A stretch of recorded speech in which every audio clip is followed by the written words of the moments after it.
Good morning, everyone, and we want to welcome you to this Cotton Bowl Hall of Fame media panel discussion. My name's Brad Sham. I will be the master of ceremonies for this tightly run ship over the next few minutes, and I want to thank those from the media who are here attending in person. Thank all of you, and a special welcome to all of you who are Zooming in this morning. We've got exactly 30 minutes to cover a lot of ground with a tremendous group of Hall of Famers who are joining me here on stage. And so because our time is limited, I'm going to quickly read off the names of the group, introduce them. I'm not going to go through all their accomplishments right now. I'm going to assume that everybody on this call knows exactly not only who they are, but why they're here. So starting right next to me, maybe the greatest linebacker in Boston College history, Bill Romanowski. Good to have you here, Bill. Congratulations. Thank you. Next to Bill, a two-time Cotton Bowl MVP from Ole Miss, running back Dexter McCluster. Dexter, great to have you here. Thank you guys for having me. An All-American in every sense of the word, Notre Dame split end Tom Gatewood from the days when there were split ends, as a matter of fact. Happy Tom, to be here. congratulations. Thank you. Next to Tom, the right on the other side of the trophies, the field general for Kansas State in the 2001 Classic, quarterback Jonathan Beasley. Jonathan, good to have you here. The owner, president, and general manager of the Dallas Cowboys, and a national championship winning right guard from the University of Arkansas, Jerry Jones. Jerry, congratulations. Good to have you here. Menace to LSU in the 2003 Classic, University of Texas defensive end Corey Redding. And last but certainly far from least, one of the all-time great college football coaches from Kansas State, Bill Snyder. Coach Snyder, congratulations. Thanks for having everybody here. Much. So let's go, first of all, for the questions. Let's start with Jerry. Since it's your house, you built it, you can go first. I asked you last night, kind of jokingly, how many halls of fame you were in now. And then you started to tell me why this one was really special for you. Can we start with that? Well, I think that I'm here because of a team that certainly are made up of men and young men at that time that have been a part of my life, either tangibly or intangibly, forevermore. We basically achieved something that the little band of Arkansans thought was beyond reality, thought was beyond our dream. And we won a national championship. And I'll never forget when we beat Texas, who at the time was #1 in the nation. We flew in on 2 planes because the airport wouldn't carry 1 plane for the whole team. When we went home, we weren't the same cats anymore. We weren't the same people. We'd beaten the #1 team in the nation, the mighty University of Texas. My life changed when I looked in the mirror, even though we were young, and I know several others did too. And without a doubt, I knew right then you just wasn't something that you read about in the paper, it could actually happen to you.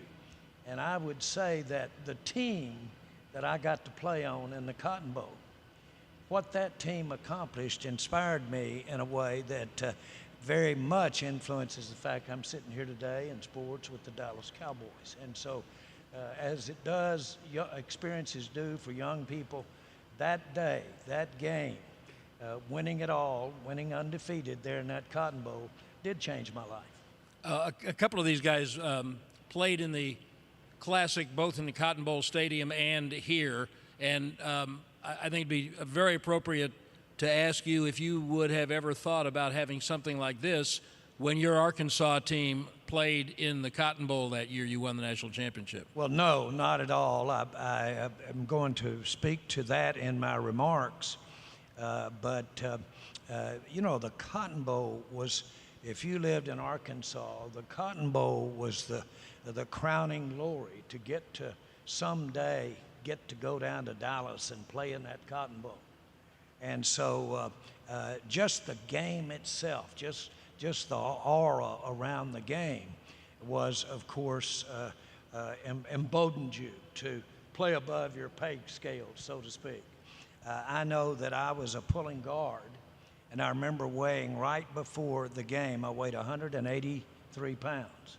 Now, Nebraska averaged 235 a man over there, and we bounced off of them like mosquitoes, I promise you. It was no dominant game on our part, but we did get to win it at the last part, made a big drive and won it 10-7, and that enabled us to have the national championship. But no, the Cotton Bowl, to so many of us that played the game or were involved in sports, the Cotton Bowl was the epitome of having gotten to the palace, if you will. And so it's really very meaningful to get to be a part of this particular group, as distinguished as they are, but to get to be a part of all the people that have been recognized in the past. Jerry, thank you. I like the symmetry of having an Arkansas offensive lineman sitting right next to a Texas defensive lineman, and Corey likes it too, apparently. Corey Redding played for Texas after the Big 12 was born. So I think the first question I'd like to ask you is, Jerry's just described what it was like for someone in the Southwest Conference days to get to play in this game. What was it like for Texas when you got to play LSU in this game? Was it still the same big deal? Absolutely. As Jerry alluded to earlier, the Cotton Bowl is the crown jewel of the bowls in the state of Texas. And so having the opportunity to play in such a prestigious bowl against a very high talented, high-powered offense such as LSU, representing the SEC, it was a huge honor. And for all of us as young men at the time to take the stage and go out there on the field and give everything we had for 4 quarters, you know, to represent our state of Texas, to play in this great bowl, and to go out and beat that kind of team was tremendous. And everyone laid it out on the line for each other. Corey, what do you remember about the build-up to that game and your memories of that game against LSU? I just remember a very cocky LSU team, and being born and raised. Seems hard to imagine. imagine. But being born and raised in Texas, we always respect everyone. We fear none, right? And so Mac Brown told us to keep our mouths closed, wait until the game, and you talk with your pads, and that's what we did. We walked into every place where the two teams, met, and they would come in with the horns down and all the disrespectful things, and we just kept our mouths shut. All underneath, we've just biting our lip like we can't wait to get on the field, and it showed. And I'm just so proud of how my teammates and we went out there and just represented the state of Texas, represented our university, and we just played well. What do you remember about the game specifically? Anything in particular? I remember we needed a big break. We needed a big break, and at the time, Nick Saban, he understood that we played in the under defense. And in an under defense, as a defensive end, I was lined up as a 5 technique on the tackle. Well, I'm getting clamped down by the tight end. And, now they're getting the edge around us. Well, Hardin McCoy, my defensive line coach, tells Bull Reese and Mac Brown, hey, we got to get Corey out on the edge. Get Corey on the edge. So they put me on the edge, and the very next play, I go out and strip sack the fumble for the quarterback. Lee Jackson picks it up and runs it in for a touchdown to give our first score of the game, and that changed the momentum of the whole game. And it's just one play, one strategic move, and was the spark to get us to catapult into the win. So it was excellent. I had a great time playing on the field, and great times. Thank you. That play is part of the reason you're here in the Cotton Bowl Hall of Fame. Thank you. We appreciate it. Now, you talked about biting your lip and just going out to play. Now, it may be all of the years I watched Bill Romanowski play on Sundays, and it may be just because I'm sitting right next to him that I see him grinding his jaw just a little bit, and that look. Everybody who ever played against Bill knows that look in his eye that it would get your attention if you're on the offensive side of the ball. So the thing that I would love to have you talk about, first of all, is I marvel at the fact that your Boston College team played in the Cotton Bowl and you were a freshman and had the game that you did. What do you remember about the build-up and the feeling of that day? We coming from the East Coast, I was a small-town boy, and the thought of being able to play in the Cotton Bowl are you kidding me? This is amazing. But we had a quarterback by the name of Doug Flutie that made everyone on our team believe we could beat anybody. I truly believe we could have lined up against some pro teams, and we would have thought we could win because of him. And I remember going into the game, and we're going to play a really high-powered, fast football team in Houston. And I just remember their speed, watching them on film. And I was like, this is going to be one heck of a matchup. And it was a cold, blustery day here in Dallas. It was rainy, it was freezing, and it actually turned into kind of a running game. And I had a great defensive line in front of me that just allowed me to run to the football and keep those big, nasty offensive linemen off of me. Did you feel like whatever it is a freshman is supposed to feel like by that point in the year, or was it old hat to you by then? It was a dream come true, and I'll share it later, but I was supposed to be redshirted.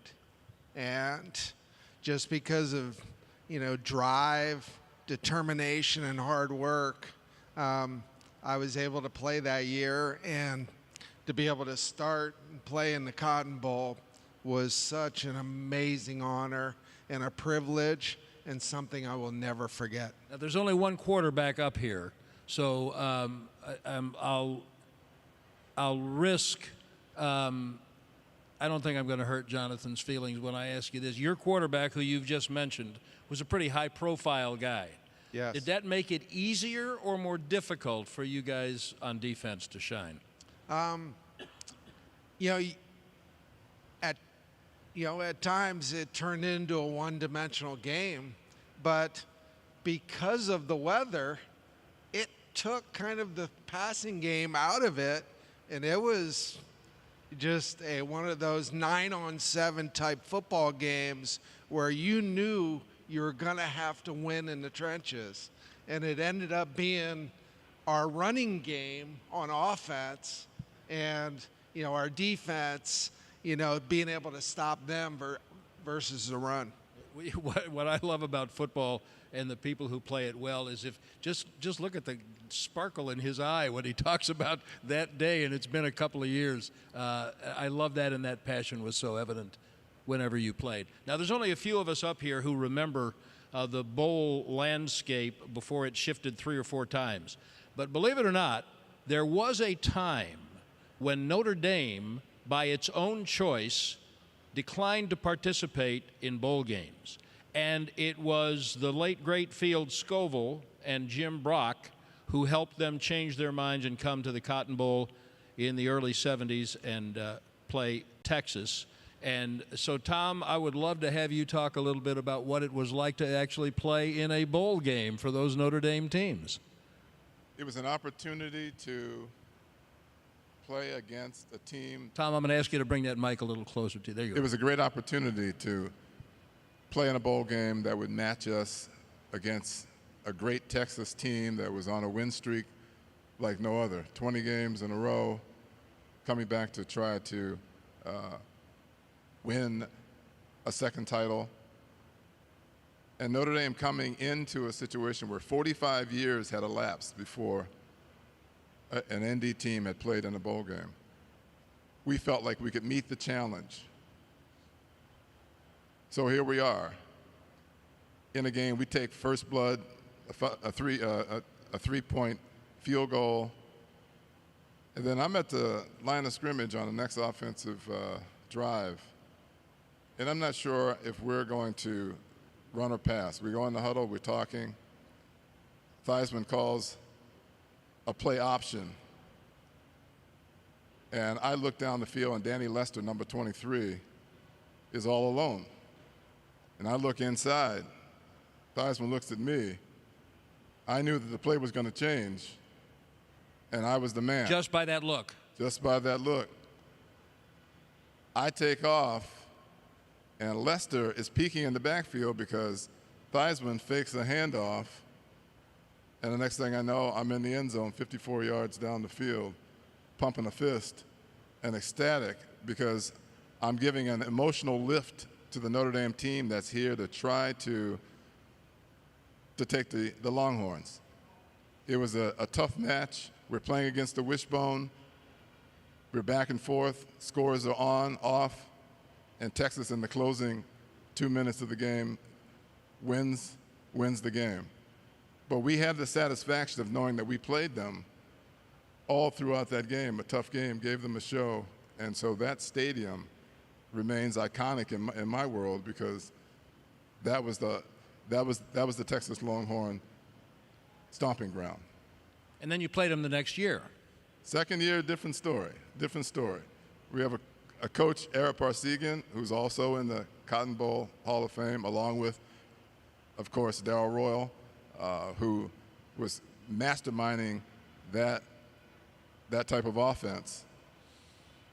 You can imagine having those two coaches dueling mentally and the two teams dueling physically. We shut that offense down with creating 5 fumbles, 2 for scores that were converted to scores for Notre Dame to upset that wishbone and the Longhorns. So for me, that was a magic moment.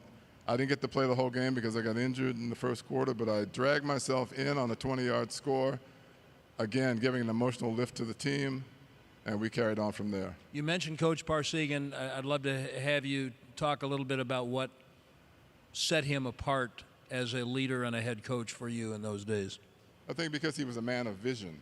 I think leadership is really hallmarked by someone who has vision for the future. Rather than concentrating on the now, you're looking ahead to what's to become the future. And he sat down with us on the first decision about the bowl and gave the team a chance to vote. Do we go or do we not go? And it was clear that it was in our hands. And we were hungry because we were at Notre Dame as an independent school traveling around the country like a Barnum and Bailey circus, showing what we could do all the time. And to have this opportunity, we did not want to disappoint. And he's a guy, again, vision, but if you look him in the eye, he could communicate without saying a word. Did anybody vote no? We'll never know. Okay, all right. What stays in the locker room then?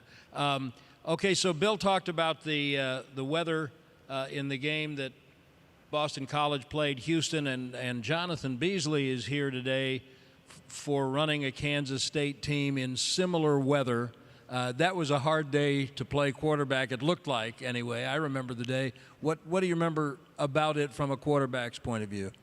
I remember just going to warm-ups, and we go out there in Tennessee. They got parkas on, they got full gear on, and we're just out there, ready to play. We had just played our last game at Kansas State in the snow on our last drive. So, we were fired up, and we knew that this is our kind of weather. We're just going to smash mouth football and get after them, and we'll just go from there. What else do you remember about the build-up to through the season and through the Big 12 and getting? Did your Big 12 championship game, was that in this stadium too? No, that was still in Kansas City. So we lost. That was 01. That was before this stadium. Yep. Yeah. So talk about that build-up and getting into the Cotton Bowl. We thought it was a really big honor, especially we had lost in the Big 12 championship, and a lot of people had counted us out and didn't think that we had the opportunity or should be in the Cotton Bowl. So we knew we were playing a hot Tennessee team that had some great players, and it was our opportunity as a senior class to continue the streak of winning 11 games.